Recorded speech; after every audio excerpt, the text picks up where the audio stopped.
അക്രമം, ലഹരി, നശീകരണം എന്നിവയെക്കുറിച്ച് നിങ്ങൾ ദിവസവും കേൾക്കുന്നു. ലോകം കൂടുതൽ വഷളായിക്കൊണ്ടിരിക്കുകയാണ്. എന്നാൽ അത് ശരിയാണോ?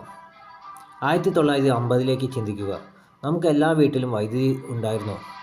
വിപുലമായ വൈദ്യപരിചരണം, സംസാരിക്കാൻ മൊബൈൽ ഫോണുകൾ ഉണ്ടായിരുന്നോ? പരിധിയില്ലാത്ത അറിവിന് ഇൻ്റർനെറ്റോ?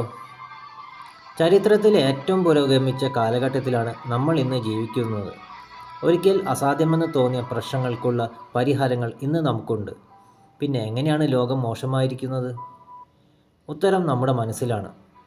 നമ്മുടെ മനസ്സ് ഒരു നിഷേധാത്മക പക്ഷപാതത്തോട് കൂടിയതാണ്, നെഗറ്റീവ് ബയാസ്. നല്ലതിനെ അവഗണിക്കുമ്പോൾ നാം സ്വാഭാവികമായും ഭീഷണികളിലും അപകടങ്ങളിലും ശ്രദ്ധ കേന്ദ്രീകരിക്കുന്നു.